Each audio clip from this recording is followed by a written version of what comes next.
bias can slip in when you don't have like a clear structure. There is a business case for DE&I, and it is that we create more inclusive teams with greater diversity of thought and perspective, and therefore allowed to be more innovative and creative in problem solving. Purpose is something that I've been speaking about a lot, something that GiffGaff is really intentional about, shaping what the purpose of your organisation is about. Partnering is really important. I think partnering in the sense of what it is, you know, working with the leadership team, looking at what their challenges are, aligning yourself to be that bridge to close the gap on those challenges is really important. There's definitely a strategic aspect to DE&I. It's not just about, as you said before, what I think would be good. We need to be data driven, we need to be intentional, we need to be purpose driven. Hey everyone, and welcome to another episode of Be Lit, Black Leaders in Tech. I am joined here today by a very special guest, someone that I've been itching to get on the pod for a long time, and I'm finally pleased to say she's joining me today. Ladies and gentlemen, introducing to you, Dorothy. Hello. How are you? I'm good, thank you. How are you doing? I'm very well, thank you. Firstly, thank you for joining me. I know it's been probably a long while now that we've spoken, and probably a lot of badgering from my side, but I wouldn't be a recruiter if I wasn't doing that. But I wanted you to join me today, really to kind of talk about a few things. The main thing really being kind of how we see ourselves in the market, potentially being in the kind of DEI space, how almost we're perceived, and kind of what our companies are doing, and really kind of making sure that diversity, equity, inclusion is seen as that, as opposed to just a bolt-on extension in most companies. But before we kind of get into the main crux of it, let's find out a little bit more about you. So, brief introduction. I'm Dorothy. I work at GiffGaff as a DE&I manager. I lead all things DE&I. So that's leading the strategy, which touches on recruitment, it touches on ESG, it touches on culture internally, it touches on all things. And I partner really closely with people across the business to ensure that we have an inclusive culture of belonging. So that's me in a nutshell. Perfect. It's good to see that. I think it's something that I'm a really big advocate of, trying to have people in the business that, one, help to really build and drive that culture. I think when I look back to where we first started as a business, where we are now, the culture is, I'd say it's changed, but the core fundamentals are still exactly the same. It's just a lot more embedded in our processes and our systems now. So hopefully a lot more companies will follow suit, but it's really good to see that other companies are doing the same. In terms of you then, how did you kind of get into this role and why? Because it's not probably the most conventional that most people take and go, oh, do you know what, I'm going to be a DI manager. So how did you don't choose that normally, yeah. So I started off in kind of project, program management, transformation change as well. But alongside that, I was working in our employee resource group. So I ended up being one of the co-deputy chairs for our REACH network. So it kind of cultural heritage and race network. And so that kind of lit a fire in me. I was like, I kind of like this a bit more than my day job. I probably should do this for my day job. So I did it for my day job. I applied to a role at GiffGaff. I got the role, and that served as my experience. So it was really great that I was able to do something I love alongside my job. That served as my experience for a year or two or so. And then I was able to join GiffGaff as a DE&I manager and challenge myself to lead a strategy, create a strategy, lead a business around DE&I. So that's how I kind of fell into it. By mistake, but I loved it. Exactly, like, really good to see. I think it's so unconventional. People are like, I'm really going to do this, but the fact you gain experience elsewhere, not so much in the same field as something completely different, but still somewhat tech related, then basically picked up on the skills and, like you said, fell into it. It's very similar to what I did as well, and I love telling the story because for me it's just like, it's such a change, and people don't probably see that all the time. Exactly. But when you kind of get into that role and you find that sense of fulfillment, that I guess feel like you're adding extra value and purpose. I think that's what it is. Yeah, I think what continues to draw me to the DE&I space and role is the value that I bring. I think you can see how people feel like they're included, how people feel like they can bring their best selves to work and therefore perform their best. You know, obviously there's a business case for DE&I, so I like how it all kind of aligns, and you can see that impact and that change by just talking to people across the business. You can kind of feel the change, so completely relate. Yeah. 100%. I guess what was that like? When I look back to my career, that kind of key driver, that key decision that made me, you know what, I really enjoy this so much more. I think probably comes from the fact that I'm more of a people person. I'm trying to people. All the jobs I've done previously have involved helping someone in some kind of way or capacity. So for you, like, what was that kind of like main why? What really got you? That's a really good question. I think it goes back to kind of like the purpose, my personal purpose. So what do I want to be known for? What do I want to bring to a business? And when I thought about that, it was helping people. I would say I'm a people person, especially now, but before I wouldn't have described myself as that. So when I kind of went into the role, I was like, oh my God, like, am I going to do good? Because although I love talking to people, it's not been something that I kind of would label myself as. However, I think when my value and my purpose is about supporting people, is about ensuring people can do their best, that's what keeps me in the role. That's what kind of keeps me tied to D. I love just that satisfaction that comes from adding value to people's individual lives, but also teams and departments and organisations, from making them a bit more inclusive. Yeah. I love that. And you touched upon it, I think, very briefly there in terms of like kind of the structures you're implementing, the strategies and whatnot. In terms of like a, I guess we'll start like a day by day, week by week. What does that actually look like for you? Very good question. I imagine ours is very different, but for you, I guess being in that internal position, a big company like GiffGaff, what does that look like on a day to day? Yeah. Well, I think it all stems from the strategy, looking at what the plan is for DE&I. And that's around obviously building inclusion, fostering a culture of belonging, especially is what we're looking at in GiffGaff. So it looks at me starting from the strategy and then partnering really closely with people across the business. So whether that's brand and marketing, commercial, finance, etc. I go into teams, look at what's maybe not going so well, what they need support on, and then I support them in the ways that I know can work. I help lead initiatives as well. We've got various initiatives that tackle different things, such as, for example, inclusive leadership. We've got reverse mentoring that I run. We do a lot around inclusive recruitment as well, to make sure that we're able to kind of cast the net as wide as possible. So various different initiatives, which have been good, really, really fun to kind of get involved in. And I'm a bit, not nosy, I'm curious. So I do love going into different teams and seeing what's going on, talking to different people. And as you said, a big part of our role is kind of chatting to people, like really understanding people. And so one thing that I'm really passionate about is listening. I introduced a listening strategy maybe a year ago now into GiffGaff with my team.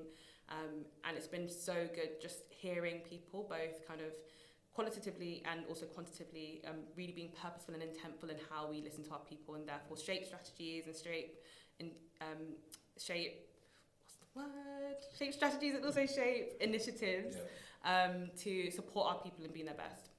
No, I love that, and I think literally you just said it there, like taking those steps to create those initiatives and kind of those structures and have them in place. A lot of work goes into that when you have to like do the research. And I think the hardest part that I always find is trying to remember that it's kind of like to his own mouth. I think a lot of the time I feel like I know a lot of the things I want to be like so keen to contribute. I think it's that, but ultimately it's not about me. It's about the wider team and kind of what everybody else needs, not just myself. And at that point, it's like, right, take a breather.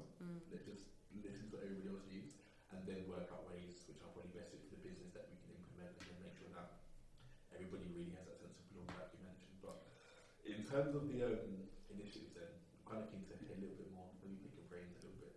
What kind of initiatives and steps have you taken to like champion DI across I think there's various things. I mentioned reverse mentoring. I think one thing that we know is that the workforce is becoming more and more diverse. Leaders and managers need to be able to manage diverse teams because of that. And so I'm really passionate about our reverse mentoring scheme. We run it about twice a year. It's about allowing people from the global majority and women to mentor senior leaders in the business. And so it allows our people to learn in a way that's kind of more transferable, a bit more comfortable, as opposed to kind of going into a classroom and like learning about how to be inclusive. It's really hands-on. It allows you to soak up someone else's lived experience and take those actions into your day-to-day work. So I love that initiative so much. Also recruitment, I think that's a huge piece, because one thing that I'm currently working on in GiffGaff is the stage of where people get to the interview room. I think that's where bias can so easily slip in. And so how do we interject, unconscious bias, kind of testing and bringing that to the forefront of the hiring manager's mind when they're in that recruitment room or when they're in that interviewing room, is things that we're working on. What other initiatives can I talk about? SALT. We recently partnered with a company called SALT. And so they're a cultural kind of inclusion organisation that helps organisations to be more inclusive, foster better cultures that allow people to thrive in organisations. And what we're currently working on is a listening activity to listen to our people a bit deeper through a third party, which makes people feel more honest, open in sharing their ideas. And the aim is to really utilise the insights around DE and around engagement and bring it forward as a commercial tool, really highlighting that link between DE&I and commercial value. I think they're so intrinsically linked, and sometimes we forget that. The business case for DE&I, which I kind of hate talking about, but there is a business case for DE&I, and it is that we create more inclusive teams with greater diversity of thought and perspective, and therefore allowed to be more innovative and creative in problem solving, especially in tech. That's so important. So that partnership is something I'm really, really proud of, because it's hard work, but it allows us to really start to bring forward some actions that are clear, that have clear alignment with fostering a culture of belonging, but also creating commercial value as well, which is obviously what all businesses want. Yeah, no, definitely. That's like so key. And that literally missed that. To make sure you catch up on that. I think that was just literally like too many gems to drop. Too many gems. But I definitely agree. I think when you look back at kind of where DI was maybe like what, say 2-3 years ago to where it is now, the business case is just massively risen, and I think people are taking note of it a lot more now, which is great. It's really kind of getting the recognition that it deserves, but it's how does that recognition kind of translate, like you said, to that commercial value. For me, it's making sure that DI is not seen as like a bolt-on extension or as a separate department. It's embedded in your company culture and your values, in the way that you do recruitment, like you mentioned, having that culture, that sense of belonging in your business. Once you get it to that point, it's so natural, so organic, that it's not even seen as a thing anymore. Yeah. It's not saying, oh, we do DI, it's natural, right? Yeah. Like everyone does that. Who doesn't do that? Yeah. And I would say, sorry, go on. I would also say, like, purpose is something that I've been speaking about a lot. Something that GiffGaff is really, really intentional about, shaping what the purpose of your organisation is about, and that makes it so much easier to embed DE&I. You know, if your purpose is about, in GiffGaff's case, being up to good, that shapes everything that you do, whether it's in finance, marketing, commercial, technology. You're doing it for the good of, you know, people internally, people externally, etc. So I think the brand and an organisation having a clear purpose is really, really important in allowing DE&I to flow through naturally. I think one thing that people or organisations can sometimes get wrong is just kind of virtue signalling, just doing it to make it seem like you're inclusive, but it's not authentic, because who are you? Look at yourself as an organisation. What are you representing? Is this a true representation of who you are, or are you just trying to kind of follow a trend or look good? You need to start from inside the house, and so that means challenging what you're doing well, what you're not doing well, which is why we partnered with SALT to really look at what we can be changing internally and do better for our people, but also the community and the society that we work within. 100%. I literally could not agree more. That piece there where it has to be intentional, kind of the virtual signaling piece, the kind of tick the box exercise, it's just like, it's just not needed. No. It doesn't serve the purpose that it's there for. When you mentioned about actually having that purpose, being more intentional in your reasons as to why you're doing it. Oh, God, the amount of times I could literally just, I'd be so rich. I don't know. Every time I came up, honestly, the amount of people, oh, we do this, we do that, and then you really break it down, and there's no substance behind it. It's, oh, we do it to kind of tick the box. It's like, I think it's something that we've really tried to adopt here at Wave as well. We were probably in a situation about three years ago maybe now, where we're scaling really quickly. Again, growth is great, but you have to kind of grow in the right way, and I think we've done that really well now. But we wanted to make sure that as we do grow, diversity, equity, inclusion is a massive factor in what we do. It's built into our culture. Now I can safely say, but at that point, which is really good, it's very well embedded into our teams, into our structures, into our systems, but it's taken a lot of time and effort, and I guess collective effort, I should say, to get to that point, which has been really good. Now it's about trying to continue fostering that, but then also add in new ideas, new bits of creativity that perhaps I might have missed, or the team might have missed, and seeing what else we can add, because there's so much that's always changing. I think that's the hard part, trying to stay on top of the trends and what's changing and whatnot. But you mentioned about that community piece.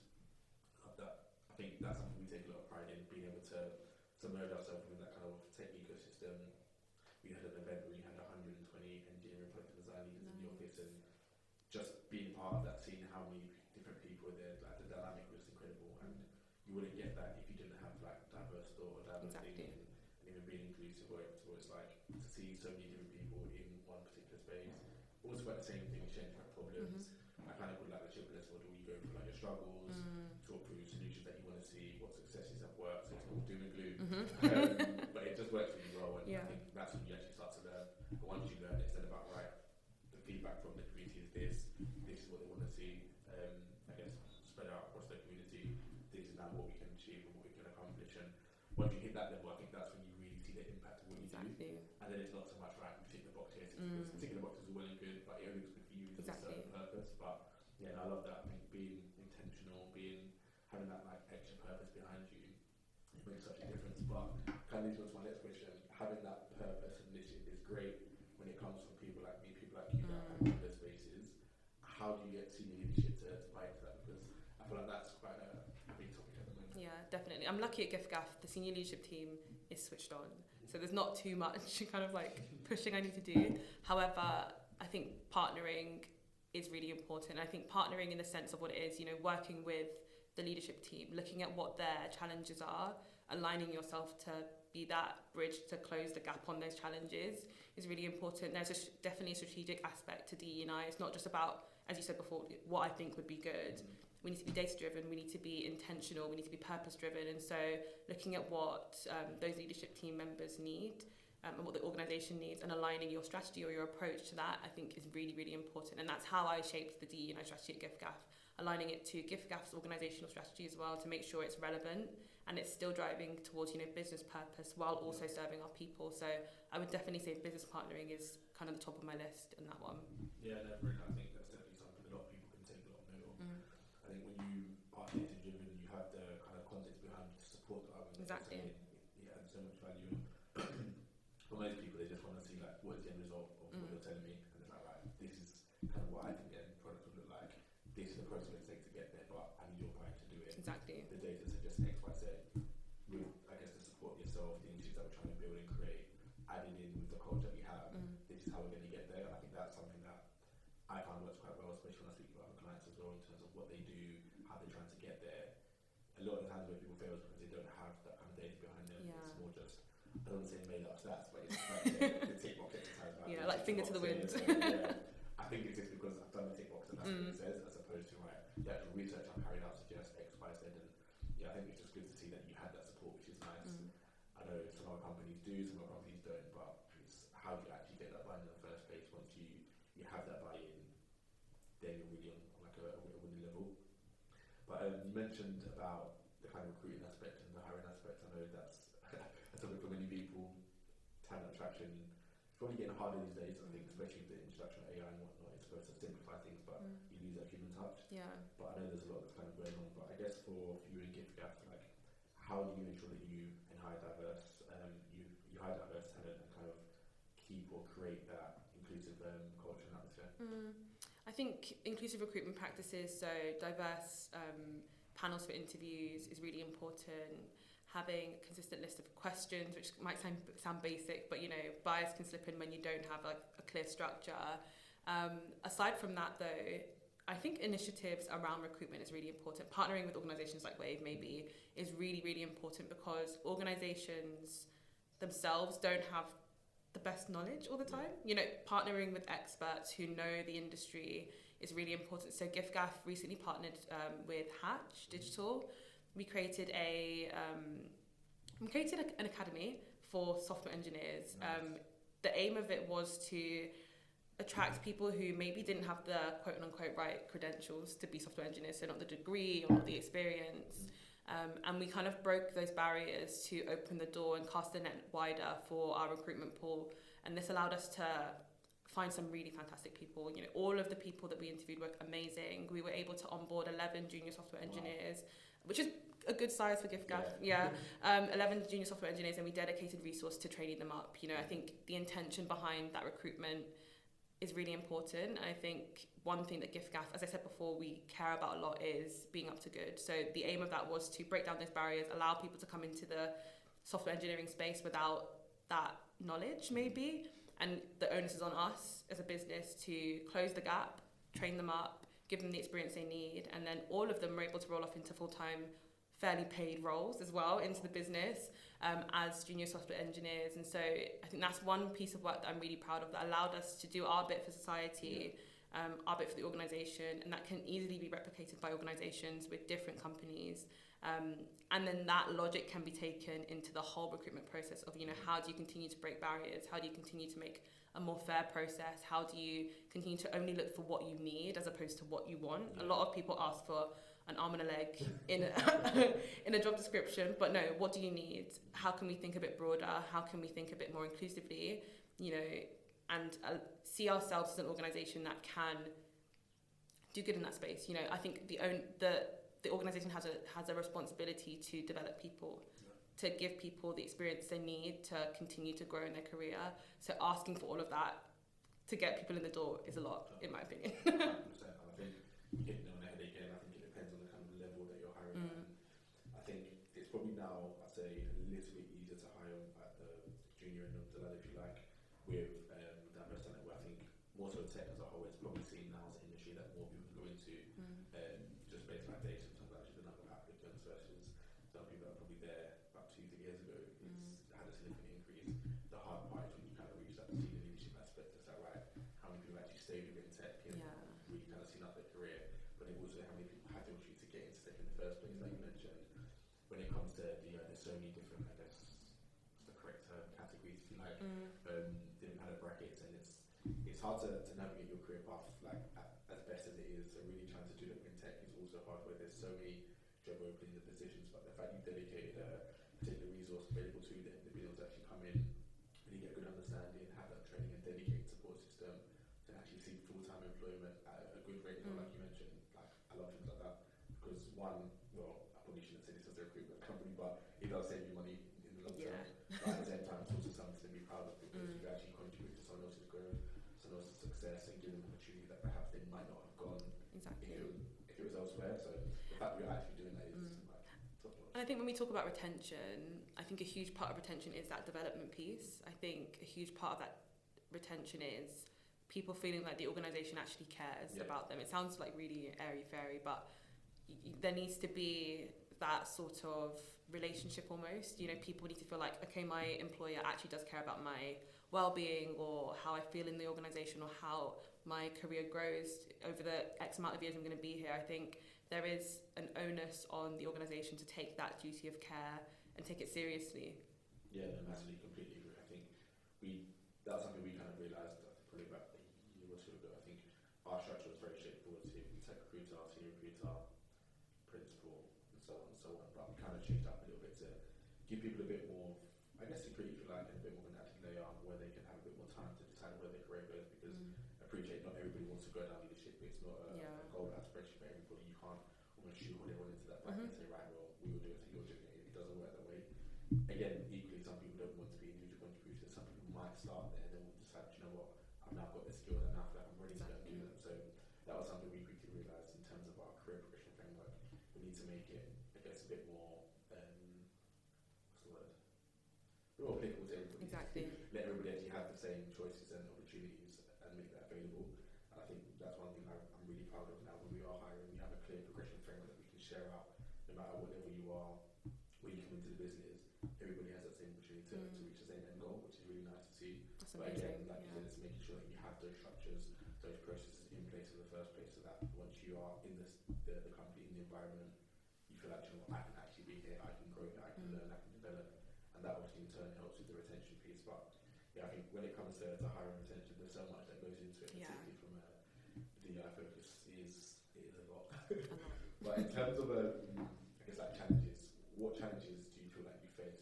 Maybe internal stakeholders, or just relationships, or anything else it might be within your role. What challenge would you say are the most common? I would say a challenge is similar to one of the questions you asked before. It is about getting that buy-in, really and truly. I think you can get leadership buy-in.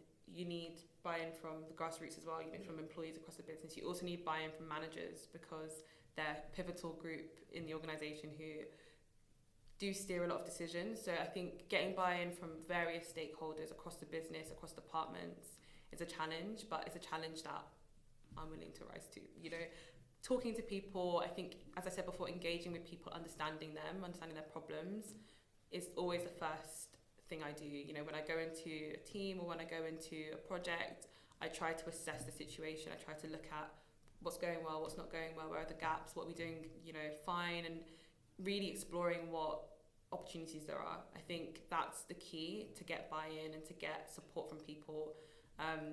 You know, I feel like there's a lot in the media around DE&I being woke, etc.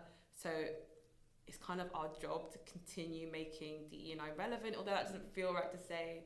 You know, we need to still make it relevant to our people, and so partnering, embedding it into what they do, making it feel natural and making it feel like it's something that does add value is really important. And the only way you can really do that is understanding their problems and their issues. 100%. I think being solution driven, like you mentioned there, is so key. I think for me, a lot of it boils down to one, obviously being solution driven, but two, just the actual candidate or employee experience. I think when you look at the kind of career that I would like to have, I would like to be in a company for a long period of time, be able to grow and learn, develop and whatnot. Most people do the same, but is everybody afforded the same opportunity to do so? Exactly. Does everybody have that same kind of level of respect from the people above or even people below? Yes or no? It's how do we make sure that everyone's treated the same, everyone has the same opportunity, and they feel like they're in an environment that's going to allow them to flourish. Once you have that or create processes that can lead or build towards that, it then makes it so much easier. Exactly. And I think it's just like you said, being solution driven, actually understand that, right, this is the problem collectively, this is what we need to do to get there, and actually making it happen. A lot of times it's, yeah, well, we can do this, we can do that, and then no action actually follows up. So and that's definitely annoying. getting that right is key. Like, I would hate to be in a company where they promise me X, Y, Z, and I literally get nothing. It's just like, guys, this isn't working. Yeah. Like, We need to deliver something. Yeah. But it's interesting. I think you mentioned about DI kind of being woke and being like a hot topic. It's always like one trend is what I find. Everybody's throwing it around as a buzzword, and I think that was part of my frustration when I found that when I was speaking to different clients and candidates, DI was just seen as a buzzword, or it was just seen as like an extension of, oh, well, that's the DI department's job, like that's everyone's job. Exactly. From your experience and maybe I guess what you're predicting, what I guess events or trends or changes to diversity inclusion do you see happening across like the next 3-5 years? I think it's going to become more and more relevant. I think it's going to become more and more relevant across ESG, so environmental, social and governance, especially in that social pillar, but also as its own, you know, DE&I. As I mentioned before, workplaces are only going to get more diverse. I think that's only going to become more of a, not a challenge, but maybe something that we need to work with and overcome. So managing diverse teams, ensuring that cultures are inclusive to diverse people is going to kind of be the make or break on how well a business performs. You know, the business only does as well as how well the people can do and perform. And so creating an environment where people can thrive and they can do their best work is really closely aligned with DE&I and how impactful it can be in an organisation.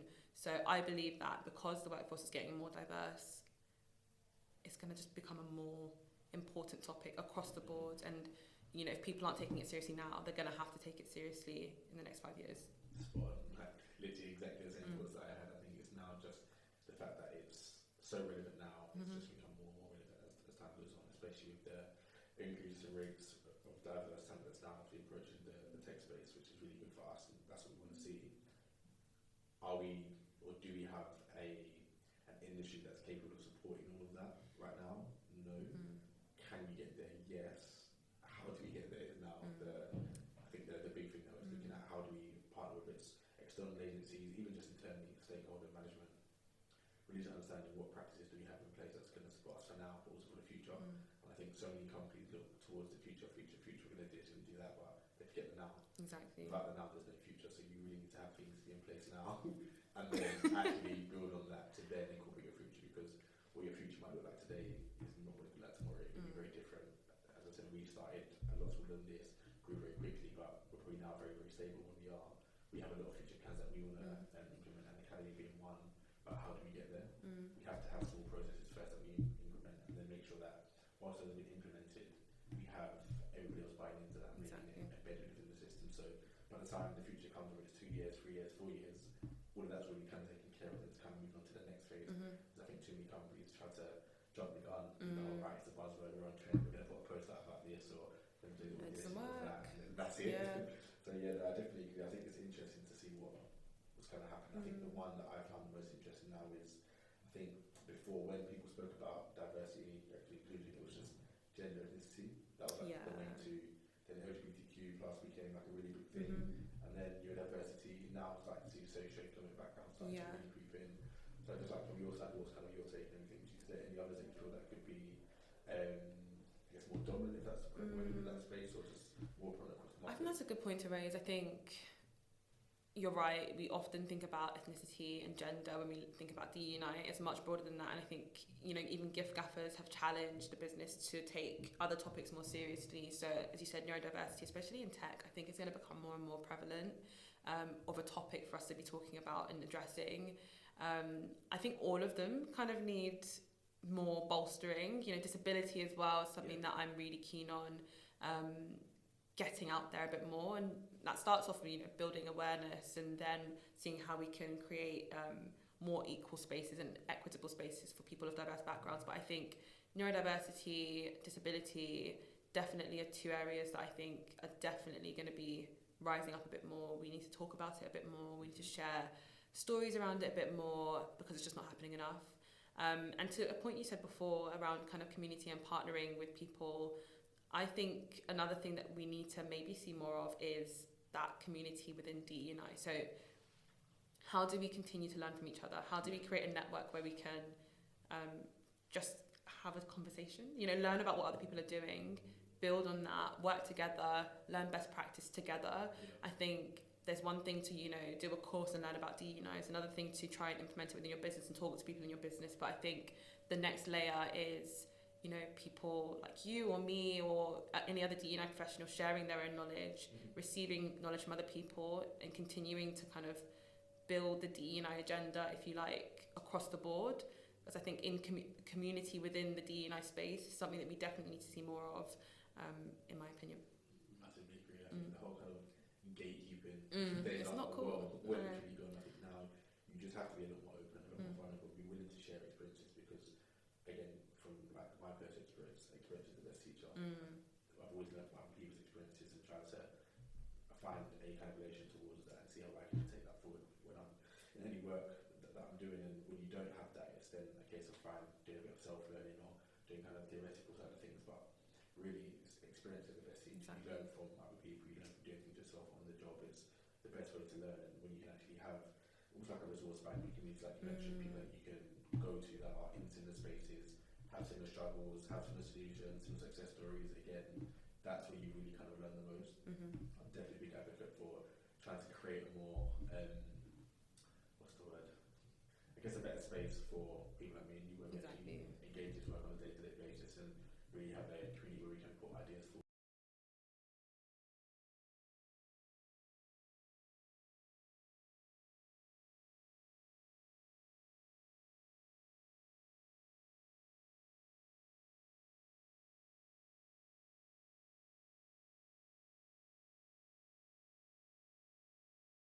I'm interested to see kind of where it goes now, because I feel like it's been such an upwards rise. The idea is such a buzzword thing now. There's a lot of good companies out there doing a lot of good work. Obviously, GiffGaff being one of the academy as an example. So to actually see now companies are putting practices in place and seeing how they take shape, there's a lot for other companies to really take note and learn from. It's just who's actually going to stand up and do it. It's all good saying, right, you just have to do that, but unfortunately, you've got to put money where your mouth is and actually follow up with action. But one thing I did want to ask you, because I have kind of like my own thoughts and theories on this, but how would you describe the way you think about DEI now, and has it changed over time? I would say definitely. So I said before I started my DE&I kind of journey career in an employee resource group, and back then maybe I was like naive, but I really did just think like, we can change this, we need to do this, we need to do that. Any thought that came to my head, I was like, yeah, we can implement that. There's some way we can do that.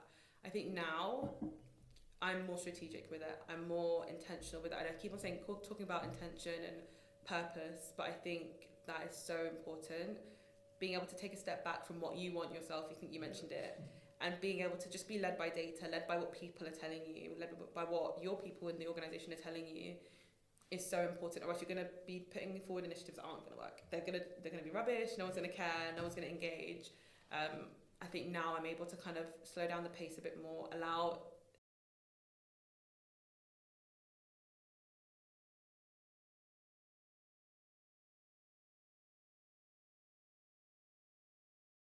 but there needs to be a plan, there needs to be a strategy, there needs to be some thinking behind it. You need to get the right people in place and the right actors in place to make it happen.